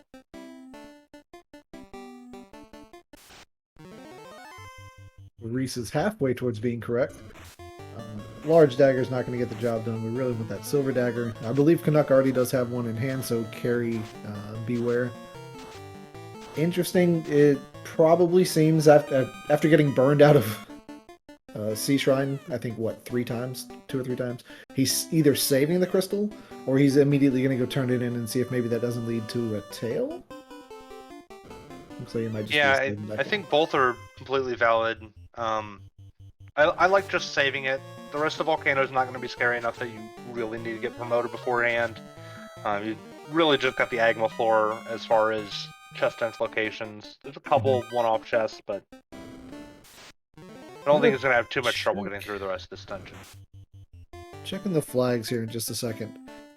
Canuck did pick up an Ice Sword. You are in Volcano where a couple of enemies are weak to ice, but I don't know how high we have the elemental damage turned up. That's a flag that I really, really like, that you can crank way up to 50, and you'll start to exploit those weaknesses pretty good. Yeah, it's certainly going to help through the trash mobs. It's not going to help against carry, of course, but it's going to do a decent enough job of getting through the dungeon itself and making quick work with the enemies here. Solaraxus picking up his cube. He's now one step closer to the puzzle. So we do have the flag enabled, increase weapon, elemental, and type bonuses. It's at a pretty modest 20 out of 50. So you're still going to get some bonus to swinging like an ice sword against an ice weak or a fire enemy. But I don't think he cares all that much. Canuck is a man on the mission. He's coming straight towards Kraken here. Does skip a chest. He skipped several chests, actually. He skipped a lot of chests on that Agma floor, at least 5. And obviously the red D chest as well, so playing a little bit of a dangerous game. We know that we need at least one of the loose items. Chances are kind of high that we need both of them. Solaraxus, when you watch this back, and I say this only because it's kind of my thing, the northern route there on Earth 4 is a little bit longer than taking the middle path. I think you save roughly 4 steps, and as little as that may sound, it could be a fight that you don't need to take. But he gets through no problem, and he's going to be knocking out Lich and picking up his second orb. At about the same time, Canuck picks up his, because we see Carry going down as we speak. Yeah, 80 versus 82. One of these days, or one of the it was like 2018, 2019, I think. I actually was so bored at work, I just mapped out all of the Fiend dungeons and step counts. Yeah, I remember watching some of the things that you had mapped up and showing the paths and all that, and you're definitely where I learned to route some of my steps through dungeons. That has long since been lost or deleted, though I cannot find it if I tried. Anyways, Crystal turn in for Canuck leads to... I guess that's important. Yeah, we need that. We did get the cube. So the question is, does Sky have our key, or does Sky have the tail, and we actually need the other loose still? For the sake of a good race, I want the second loose to be in Volcano where Canuck skipped. But so far the seed has been rewarding him for skipping. So with all the chests that you can pick up in Sky, and again with the levels that you can pick up just on the fights alone, it's more likely to be there, and this is going to pay off for Canuck. And now can be in Sky with new item logic. Fantastic. That's a great change. Not a great change.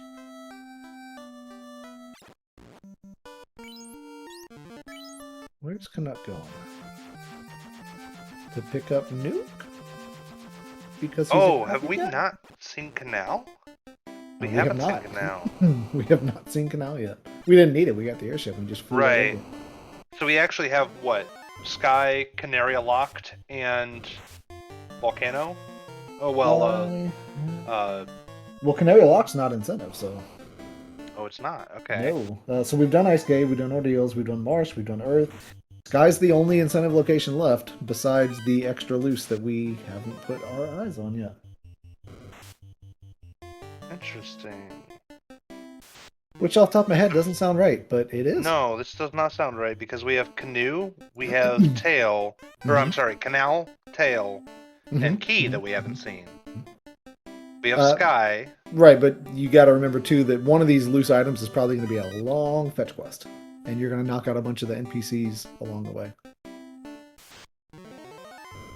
Ooh, well, I get that. I mean, Tail, Key, and Canal are all ending points, right?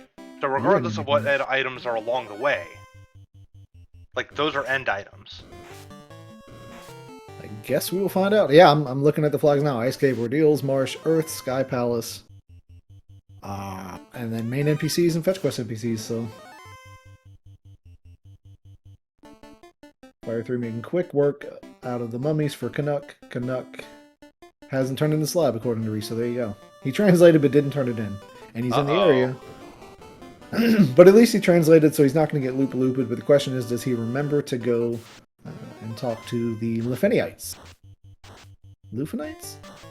Loofies? The Oompa Loompas. The Loof Boys. Argoyle's having Frost, everyone's favorite enemy. Takes out most of Solaraxus' party here. Does get away. I think he just wants to... Maybe this is... Oh, good. More of them. Awesome. Oh, they have Blaze too. Fantastic. Yeah, Archives with Blaze is not a fun fight. This is actually very dangerous. Yeah. Yeah. Not fun. This could just be an information check to see what he needs to come back to, or he's hoping to get lucky, he can get all the items out, and then take that single fighter on a walk outside. Canuck is skipping chests, and I don't understand. Well, we have an incentive item here in Sky. So we know there you that the other chests are not going to be incentives. Yeah, but the levels. The levels, man. He is leaving them on the table. I agree. I agree. I only meant that the chests aren't strictly required, as much as it pains me. Not to mention the fact that he doesn't have his favorite sword yet, so... If he doesn't drop the Vorpal out of the window here, I'm going to be disappointed, because that's his shtick. But I'm also going to be proud, because it means he owns up to the fact that, you know, the Vorpal is enough. He does get billed out. He is the last required item that he needs to beat the game. So... He's got his Again, he's getting rewarded for all these chests that he's skipping, so... I mean, good on him. He's made up a lot of time without having to check all those, and got a dragon armor. Unfortunately, can't equip it, though. This kid skips stuff in ice, finds a ribbon. Skips stuff in sky, finds dragon armor. Skips stuff in sea, finds another ribbon. Like, everything he's skipping is just worked out for him. And he's finding everything. He passed the -3 dragon armor, which I get, because he has his... a ribbon on that night, so he doesn't have to do the pseudo ribbon, but still. Well, at this point, I don't think he's going to get that tail either, because either it's loose somewhere, or it's on the fetch quest in Lefane, wherever that ends up leading to. But if you don't get tail, what you swinging there, bud? Yeah, that's a good point. we're really gonna take our coal right. one or our ice one up to chaos? All right, I'm agreeing now. So, what exactly is the plan here, Canuck? Canuck, what do? I mean, this is Canuck. Maybe his plan is Ice Sword +1. We've said in the past that Ice Sword is serviceable in Topher. It is certainly not what you want, but he does have a Saber Gauntlet. You can make that work for an endgame sword. Hey, he's got Ruse Stick and Saber Gauntlet, and he won't have Cure 4, but on a night that should be enough to get you through most fights. The scaling for the spring tournament is notoriously pretty low, so you don't have to worry about anything just absolutely crushing you. I don't know. I mean, maybe you don't go out of your way for a tail, but it sure would have been nice to pick up his favorite sword, the Masman, along the way. But we'll see. Yeah, the other thing that has me curious is I think that, you know, we're making the case, obviously, that he could go without tail and be fine. Mm-hmm. If he was going to do that, I would have loved to see him take way more encounters here in Sky. Sky is just so juicy for XP. You've got Eyes, you've got Whiz-Vamps, you've got Mudgol Sorcerers, you've got all sorts of encounters that give you tons and tons of EXP. If we're going to go without tail, you need to compensate with levels. So, I would have loved to see him do one or the other. Solaraxus, on the other hand, I would imagine does a full clear of Volcano.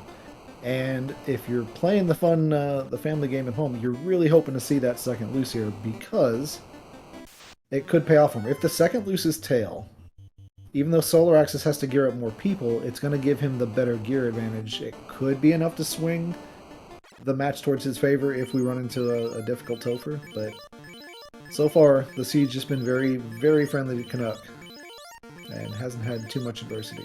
Oh, he does remember. Interesting. Okay. So he decided after killing Tia he was going to check Mirage 1 for the quick checks, but then bailed out after getting a couple of encounters. It's an interesting play. I still would have liked to see him actually take some more EXP. Even Mirage has a lot of good fights. There's, you know, Vampire Packs and...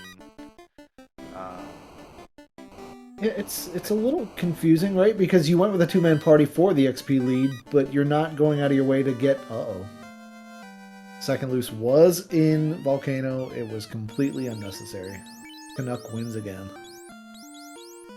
Yep, so Canuck getting bailed out. He is going to get his tail here in Lefane, and he is going to look way smarter than we are. It's Canadian superpower. Make all the right decisions. And there's the tail. He has to go promote, right? That Vorpal 4 is just too much of an upgrade over the rune. And Reese does win the game of calling Double Lucent Volcano, which apparently has just been huge in the spring tournament. Yeah, I mean, if I'm Canuck, I'm definitely promoting here. I think you have to. As you mentioned, we've got the Vorpal. We talked about really good level 1 magic. We've got Cure 4. We've got Fade. Both of those are going to do a lot of work. But again, if he's going to make use of that, he's going to need to get some more levels, because his knight's not currently going to have any spell charges, so... I'm really curious to see how Canuck plays out this ending. Meanwhile, Solaraxus on the carry floor, about to light his 3rd orb. So we're pretty tied up as far as the orb game goes. Do you think, can we give Canuck credit that it's possible he 4D chessed the seed and purposely is keeping his levels low before he found tail? Is there enough brains in that Canadian noggin that that's what he did? Just for the spell charges? Boy, I have to think that would be happy accident more likely than 4D chess. That was a very nice way of saying Canuck isn't smart enough to do that. There's no way it's just a happy accident. I'm kidding. Canuck would laugh at that. Yeah, Canuck, if you watch this back, I mean nothing against you, but you have gotten lucky. He has gotten lucky. He's unlucky in the fact that he doesn't know where Bahamut is. I guess now, all of a sudden, we care about random chests in the world. Makes no sense towards our strategy at the moment. Maybe he's looking for a free ribbon so he doesn't have to go back. Well, I mean, he's going to be on the way and see. I don't know what he's scared of. Carry on the other side for Solaraxus. Swinging with 3 fighters. I saw an Ice Sword there. Ice 3's coming out. It looks like a Rune Sword. And is that still a Rapier 1? Is that really what we have swinging on that second night, JLo? Oh, that's a Rapier. Oh, yeah. It looks like it, yeah. Well, that's the damage of a Rapier, too. Oh, that's funny. Alright, Nuke's coming out instead of the Ice 3 there. Again, the elemental damage against Carry, not so much, but Carry goes down, no problem. That is the 3rd orb. We are back to being tied for orbs. And if you look at it this way, Solaraxus hasn't done some of the incentive locations that Canuck has. But what, we're a key away from go mode for him as well. He won't get the tail if he doesn't do some of the checks that Canuck has made, but... Let's see. Oh, equip that Vorpal. Show me how wrong you are, Canuck. Unfortunately, he's going to give a little bit of this time back going into the Ice Cave, but I think we got the Ruse Stick here, if I remember right. So, it's not going to be a total waste of time going through this Ice Cave. Tail was from Lupa Lupa Land. The slab translation worked out in Canuck's favor. He's now, well, I still don't think I've seen him equip it yet. He has access to a Vorpal +4, which is by far the best sword we've seen all game. Fast pickup for him, pretty good spell. Doesn't have a lot of levels to cast it at the moment, but I think he's alright. What are we coming back to buy? What spells did we miss here? Did he not pick up Nuke? Okay, there's Nuke for Canuck. So yeah, I was just double checking Reese's notes that he gave us earlier, and I was correct. Ice Cave does have the bottle, which leads to the Tiny Fairy and Gaia, and Tiny Fairy gave us the Ruse Stick. Meanwhile, Ordeals gave us the slab, which is what we turned in for that tail. So, all things considered, I think I mean, again, who knows what Topher has to offer, but a fetch quest for a Ruse Stick, not such a bad fetch quest. I'd still would want a defense sword, basically. There's a Sun plus... Canuck could have been swinging a Sun +3 this whole time had he taken 7 steps south. That is a feels bad moment. Finally, the seed said, hey, you know what? You didn't check this. That's... joke's on you. Is Solaraxus going to leave hate down? Probably not, but he's picked up pretty good weapon. He has a ribbon now. His levels all things considered, the fact that Canuck's been 2-man this whole time and is only at like 23, Solaraxus is at like 19 on most of his characters. They're pretty close. They're closer than they should be for somebody having a 2-man party this entire time. Oh, absolutely. But as we've talked about multiple times, Canuck is just, he has not taken the fights that he needs to be taking. There have been plenty of fights that he's had offered to him that are just very, very good EXP fights, that are pleasant to take with a 2-man party. You know, I'm not talking about like, you know, these 9-man packs like we're seeing on Solaraxus' side, but he definitely had some Gershark fights, some Gershark Big Eyes. There's a number of fights that he could have taken that would have given him a lot of EXP without too much effort. Yeah, this is basically the Canadian version of Mr. Magoo. Just everywhere he's walking, it just works out for him. No trips, no falls.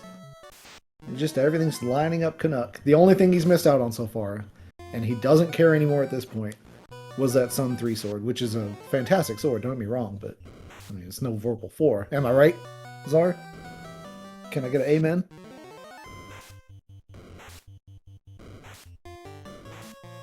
Canuck makes his way back to C, where he got bumped, what, we said 3 times? Yeah, I'm pretty sure it was 3 wipes. Meanwhile, Solaraxus has successfully walked out his bottle, so he's going to go on his way to Gaia and get his Roost Stick. I think you're still happy to see that, right? I mean, you still want to see... Sure. It's not what you want to see. I'm sure he doesn't want to see a Roost Stick, but I mean, if you're going to get a dud, that's one heck of a dud. Canuck back into C. Got a little bit of the rabies today. A little bit afraid of water, but he has no other choice. This is his last Fiend dungeon.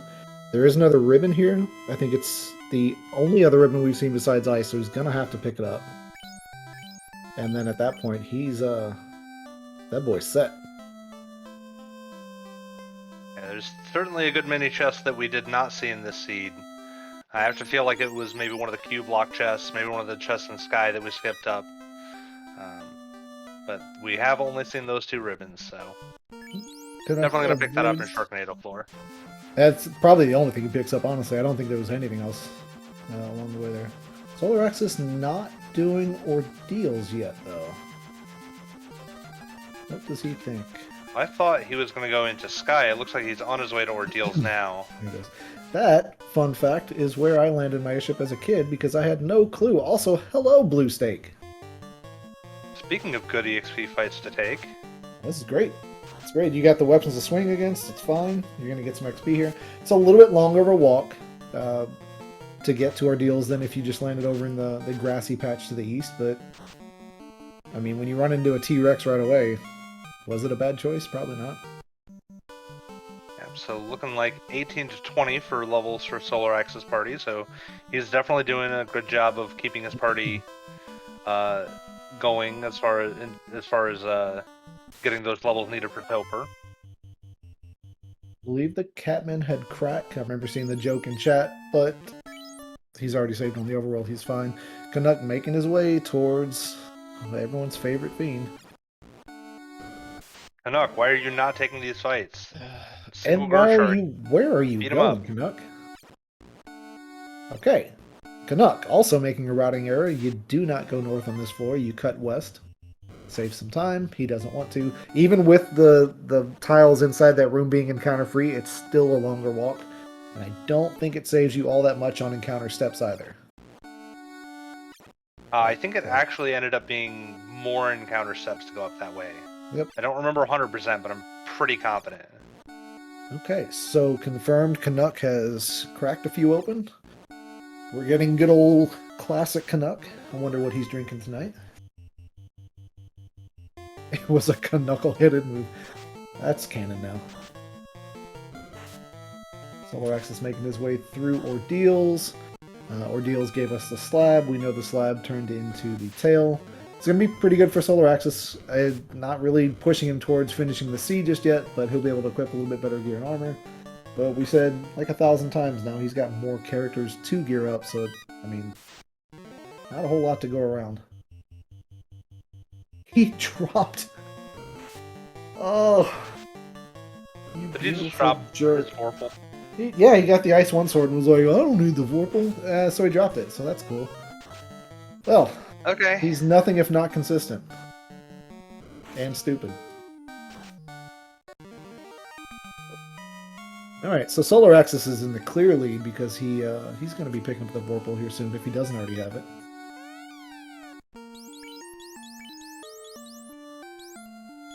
And is Kraken going to make him pay for his transgressions? Probably Probably not. He not. only did 120 damage on 4 hits to that Black Mage, so I don't imagine he's going to do that much damage to that Knight.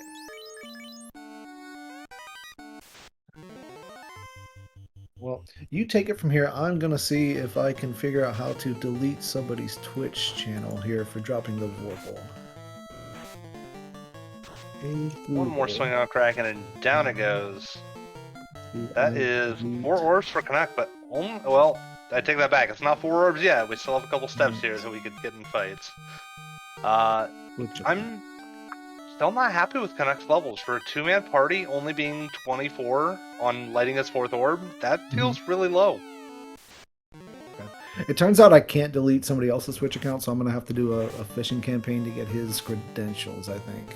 Yeah, that's what I'm going to do, and that's what happens when you drop the Vorpal.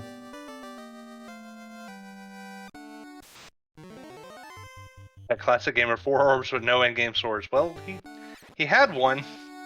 He has a sword that's serviceable, but certainly could have had a better one. But maybe Canuck's going to big brain this again, and Canary Locked is going to just bail him out by giving him a Meza. Yeah, again, why come here? It's not incentive. You've skipped so many other easy chests. Of course he gets the Opal Bracelet, because why wouldn't the game provide?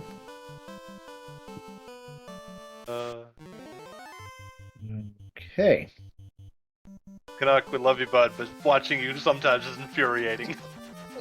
This doesn't make sense, and he can't keep getting away with it.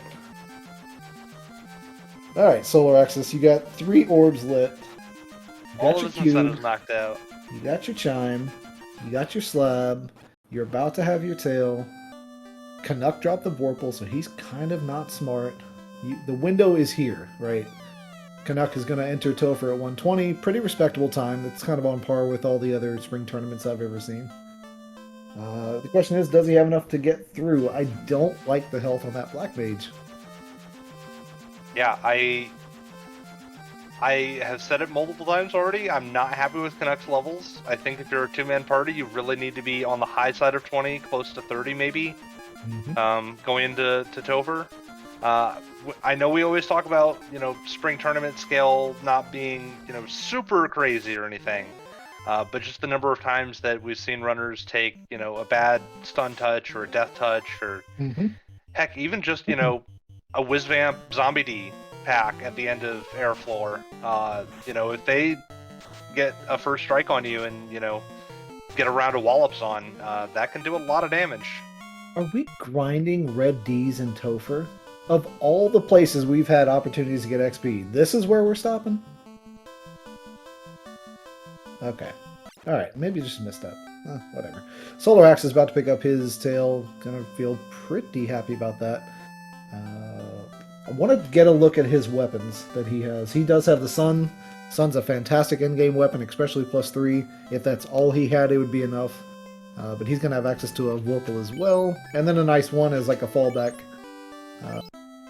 Has the benefit of entering Topher here in a little bit with more meat shields too. So, like you said, even a stun touch can swing this. But I get the feeling that Black Mage is not going to be alive on the first run to Chaos. That's just my guess.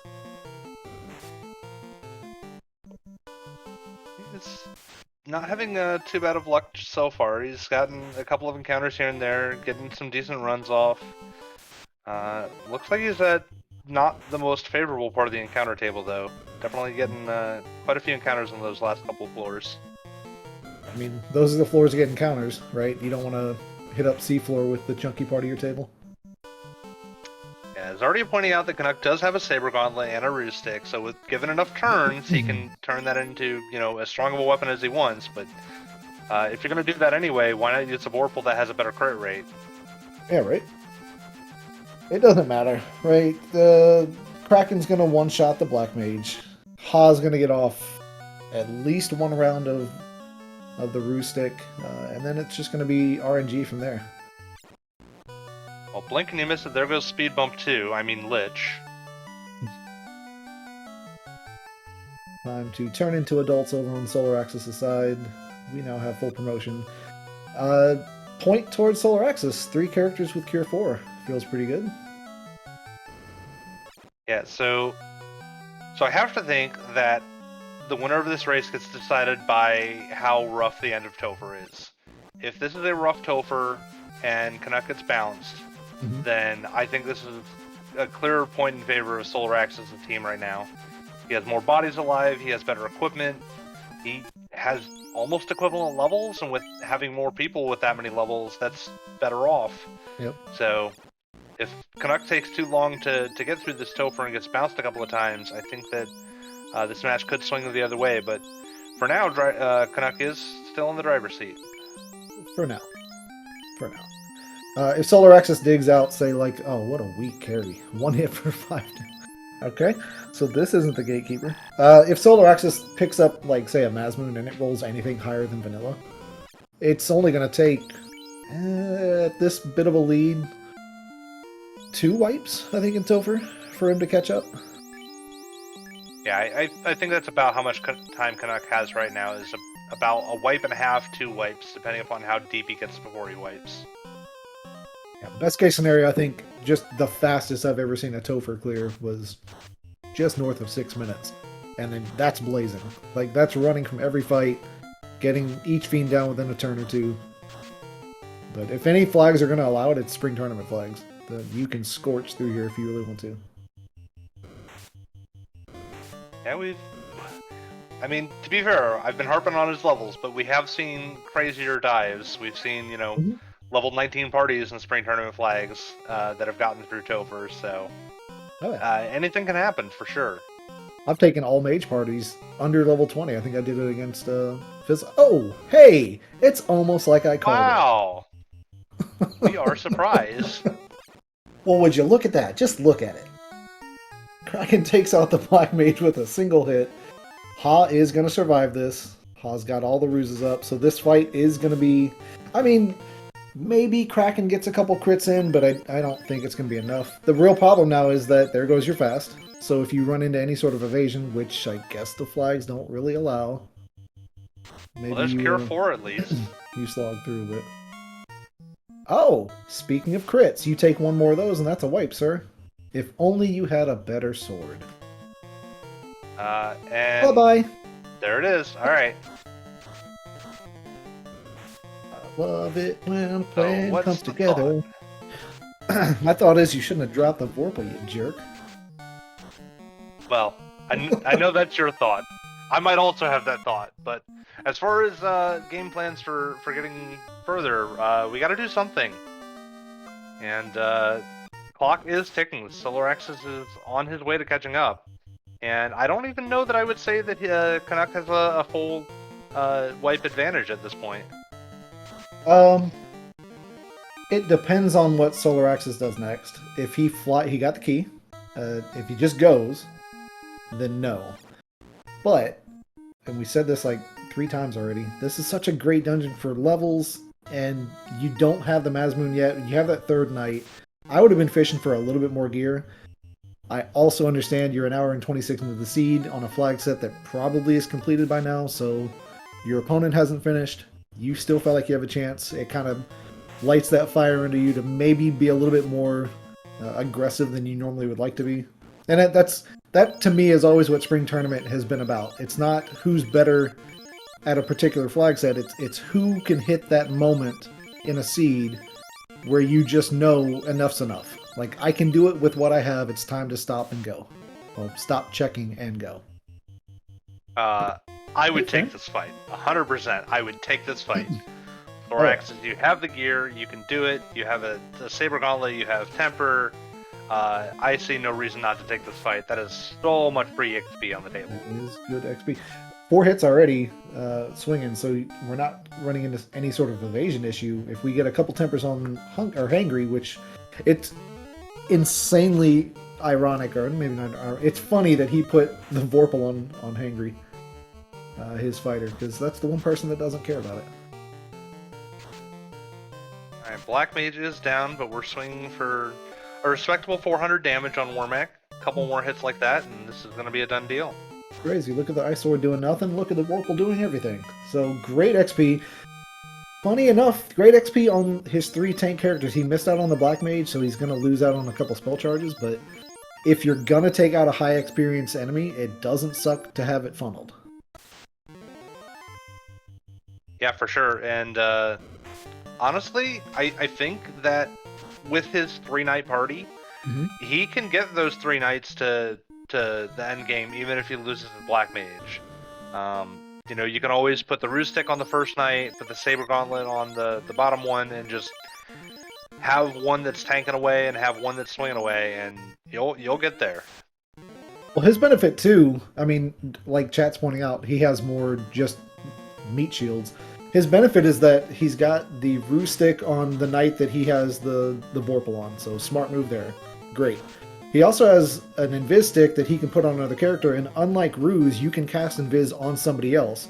So in one single turn, he's getting 3 stacks, or half of his needed evasion, and he's able to put out a fast on the Black Mage, whereas Canuck has to make the decision, do I Ruse on Ha and fast on Falk, or do I use Falk to do a 3rd stack of evasion, and then another turn needed for... Like, it just gets real muddled when you're dealing with a 2-man party.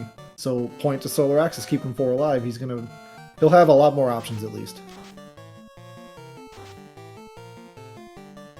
We're most of the way through this Tiamat fight. We're about to light our 4th orb, a little bit behind Hangry. Hangry is back in Temple of Fiends on the Earth floor. We know that the first 2 bosses didn't give Hangry any trouble, but Kraken does Kraken things, and we'll see how it goes once we get back to the water floor. Solaraxus, minute 30, is going to be heading into Topher, so about 7-minute difference if he just beelines it straight there. Canuck cannot afford to lose another Topher dive. If he does, this is neck and neck with, as we said, the party advantage towards Solar. Does he even buy heal pots? Yeah, it looks like he is going to do that. Okay. Smart. Smart play. Especially for somebody, this is Solar's first FFR tournament, right? I was talking to him a little bit before the races started, just to kind of get a feel. He's done some commentary over in Dragon Warrior Randomizer, which is something Canuck has plenty of experience in as well. But grew up playing Final Fantasy. This is the first time he's joined a tournament. He said that Geyer got him into it. Of course, Geyer of FFR fame and does a lot of bingo runs. Just one of the more knowledgeable people out there. But pretty good showing. He's 0-2. Unfortunately, Canuck's 1-1. They've had the same competition. It was Wildham and Danny. Canuck lost to Wildham, beat Danny, which how dare you, sir, first off. But they both lost to Wildham. So this is a chance for Solaraxus to not only get a win under his belt here, but to even up the pod with Canuck at 1-2, which would feel really good. Yeah, so we talked a long time ago, back at the beginning of this seed, about how Hangry Canuck checked level 1 magic and Solaraxus did not check level 1 magic. He did not check it after promoting either, so does not know that he's just passing up a Cure 4 and a Fade at level 1 for those nights. It's unfortunate. Maybe after a wipe, maybe it kind of gets your wheels spinning as to what you could do to make your next dive better, but... Also, is back on water floor. About to say, we're back here. How does this go this time?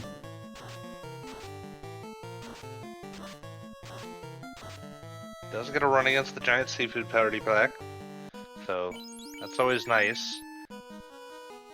The other part is, with Canuck having a 2-man party versus Solaraxus having a 4-man party, Solaraxus is going to have a lot more chances to run from these fights if he doesn't want to take them.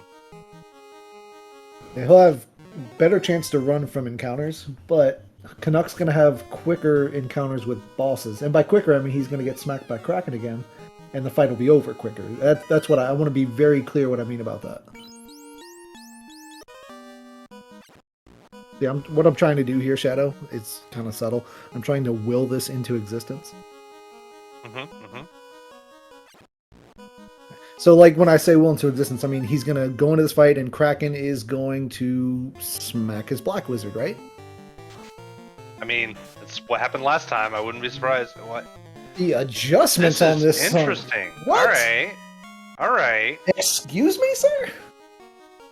So we are giving the Black Wizard max evade. Interesting. So does Kraken take out the... Is he going to try to solo Chaos with a Black Wizard? What? Sir. Oh, he's got Cure... Okay, smart. Smart? I don't know. Maybe he's trying speed and power here. If he does fast, I think... Nope, don't Brack. Yeah. Kraken takes out a fighter.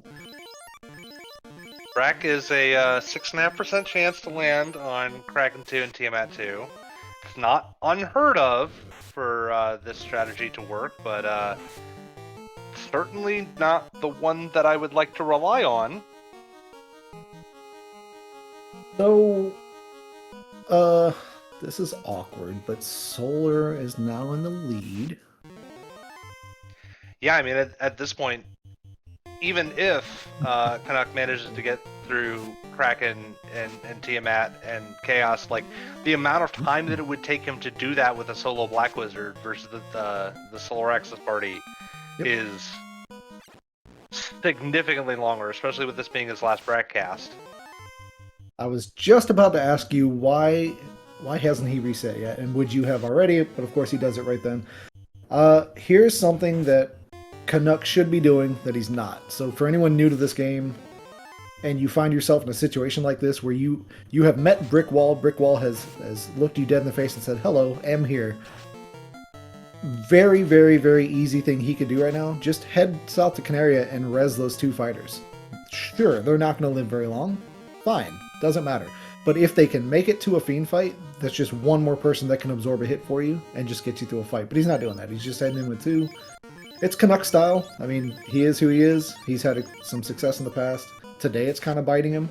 Solar's catching up to him. Actually has passed him now. But I would have res those two guys as a meat shield, even as low health as they are.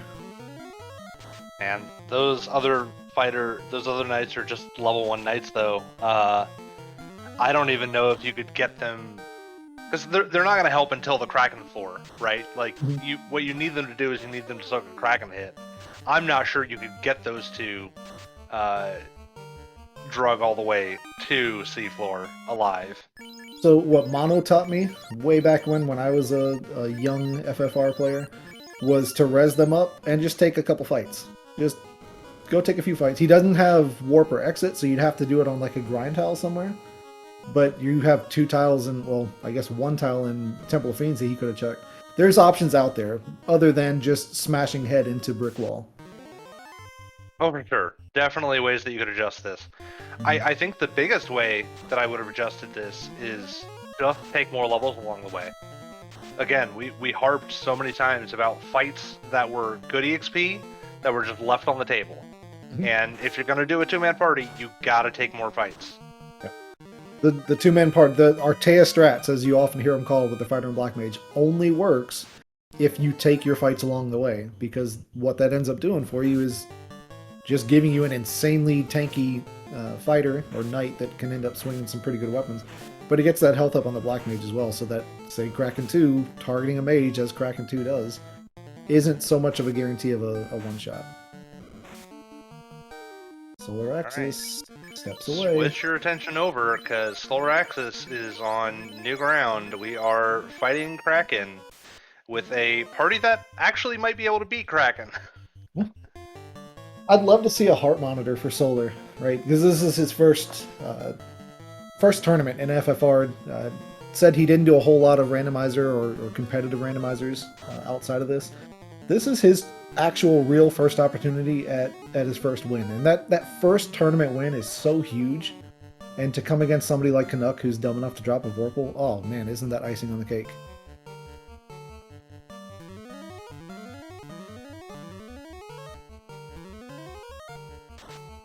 Sabering up.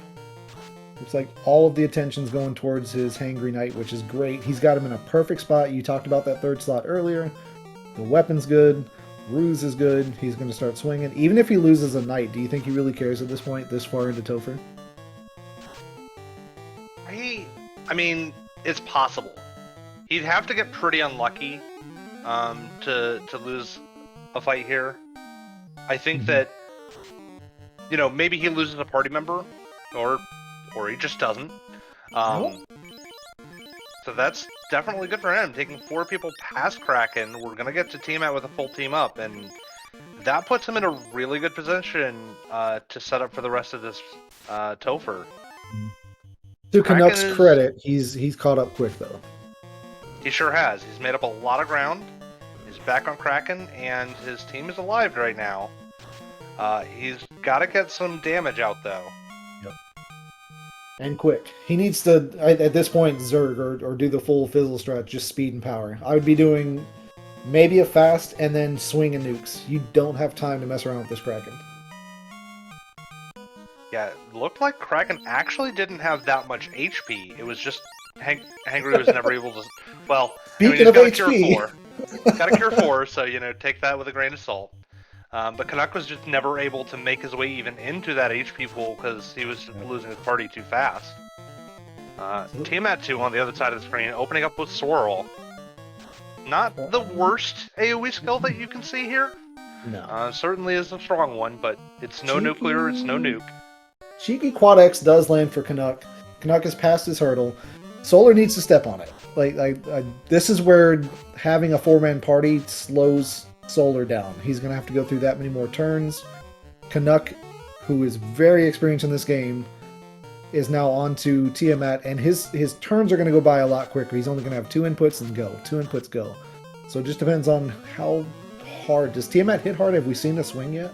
Or has it just been spells? I think it's just been skills and spells. I haven't seen any physical attacks. That Night Swing, couple hits for 500 damage. That'll get the job done pretty quickly, so if we can get a couple more hits like that, this should be doable. Yeah, Tiamat needs to go down really, really soon for Solar, because Canuck is not going to have any issues with this Tiamat. It looks like the spells are going to make this pretty quick for Canuck. So Solar needs to go. He needs to go right now. Solar at the 140-minute mark takes out the 4th Fiend and the Temple of Fiends Revisited. So set up to be our first look at Chaos. Got to heal his party up and get on that last floor. You got to heal up just in case you get the Poogle special, which Canuck saw before Tiamat. Solar didn't. So Solar 140, and we'll call it 31. First pull on Chaos, has the potential to win his first tournament match of FFR, and against Canuck at that, which is huge. Canuck has got a ton of experience in this game. Yeah, absolutely. We talked earlier about how Canuck is kind of an old school runner, has been around the block a long time. Solaraxus is a newer runner. But right now, Solar's in the driver's seat, just needs to get this fight down. Canuck does get one last fight and does have his Black Wizard down. So this is neck and neck. Chaos does not look to have any evasion, and we're getting some pretty good temper and saber stacks on Hangry. I think the writing's on the wall here with the health that Hangry, his knight, has, and the fact he's got the Vorpal. I think Hubris is working against Canuck here tonight. As much went his way, I think the jokes are going to cost him. Because as soon as he starts saying he needs to start swinging now, enough sabers and tempers there, bud. It's time to swing. As soon as he does, he's going to start swinging for a lot. Yep, so Canuck is evading up. I don't think Canuck quite has enough time to be able to catch up on this. 3 hits, 601. I think that is the writing on the wall, even with the speed. Hold A and pray. There's Nuke from Chaos. Does take out the top knight. Leaves Hangry a little bit low. 9-12. That's pretty good. We are 1 hit away, I think. And it looks like he's there done we go. it. GG, Solaraxus. Solar. Well done, sir. First tournament win against a veteran like Canuck. That is impressive. Very well done. Definitely a nail biter. That HP range lower than 300 on his higher HP knight. Single nuclear can take that out. So definitely a scary situation. It's crazy. Canuck did almost everything right. Or let me rephrase. It's partial to that. A lot of the things Canuck did paid off, and it didn't burn him this season. And yet Topher did kind of what Topher can do. especially when you've got a two-man party. And GG Canuck. Right there following up, less than a minute. Ooh, Downs Chaos himself. GG GG Canuck. to both of our runners. We're going to see if we can get them in the booth here with us. And I'll reach out to Solar and see if he wants to join. Welcome, Solaraxus. GG, sir. Thank you, man. GG indeed. That was a really brutal seed. Congrats on your first win. So this was a bit of a longer seed. We went to the hour 40-minute mark, and I want to know, how were you feeling? You were an hour 30, hour 35 in, and you haven't seen a dot done coming through. You're going through Topher. You're making your way through bosses. Were the nerves starting to get to you, or were you like, I got this?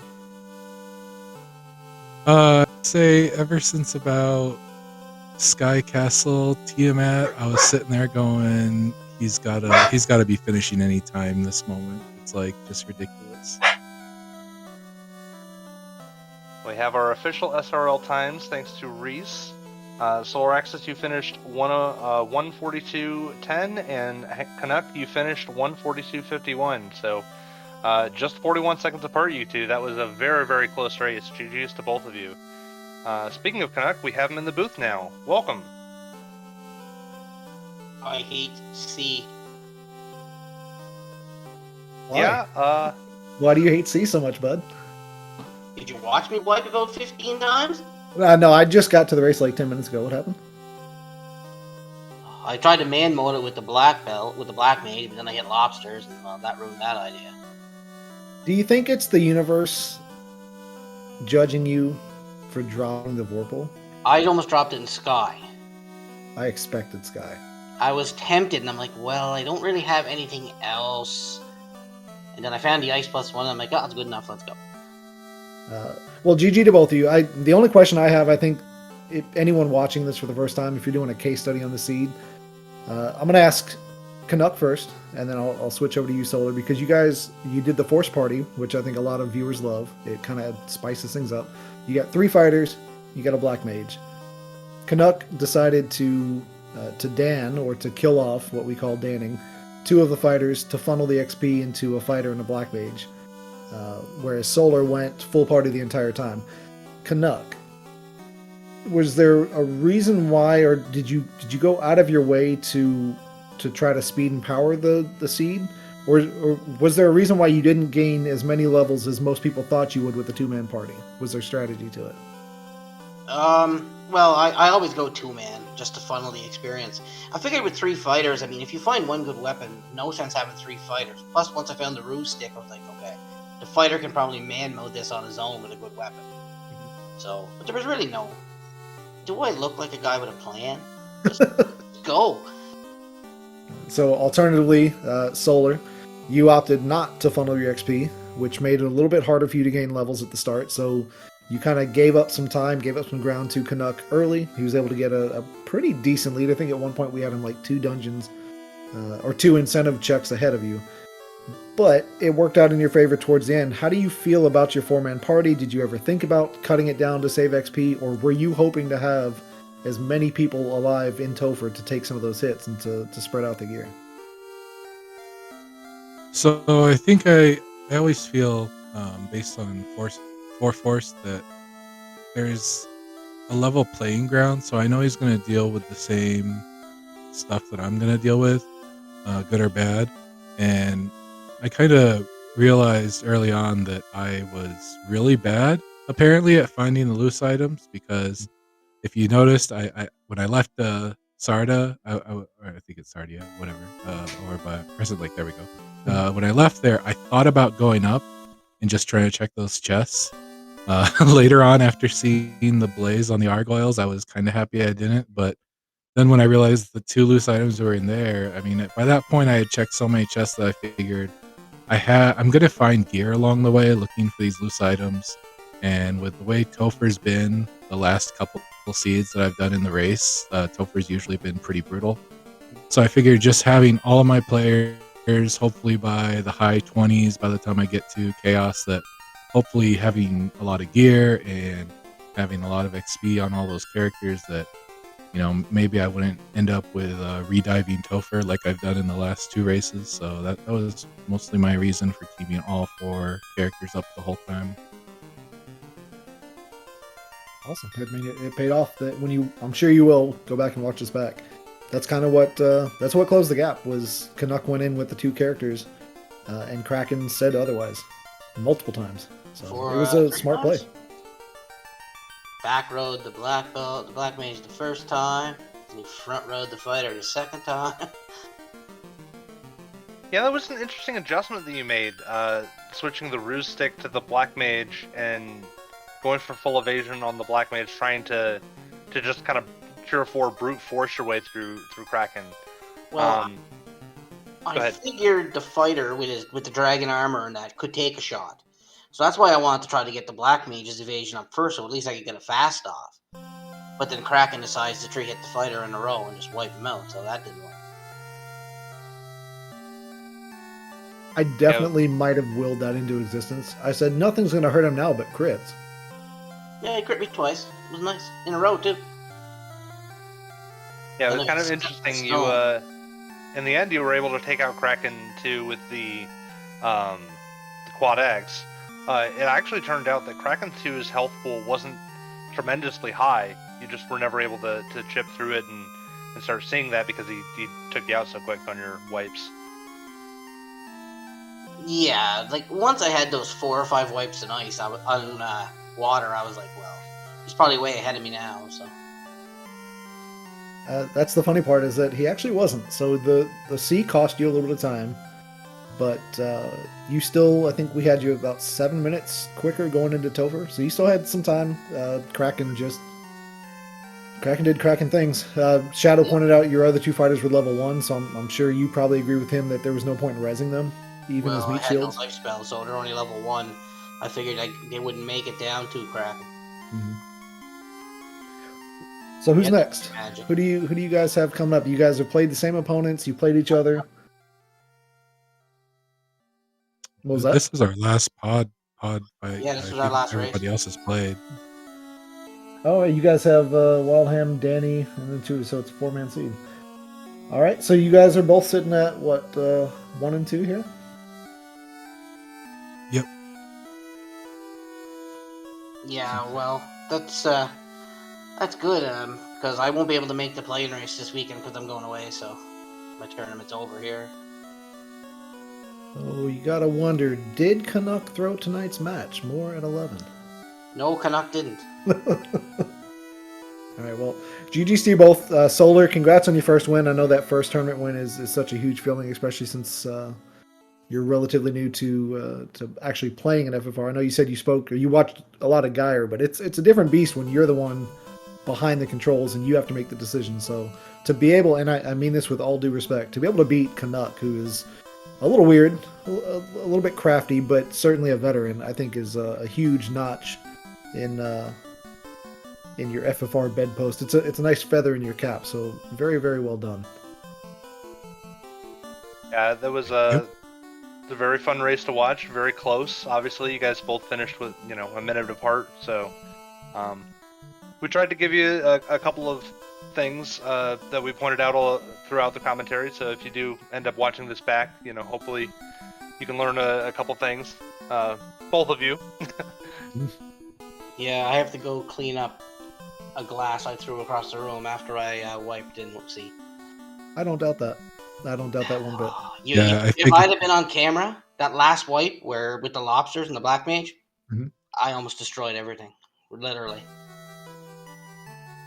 I figure when I watch it back, I'm going to see me doing really long chases for no reason.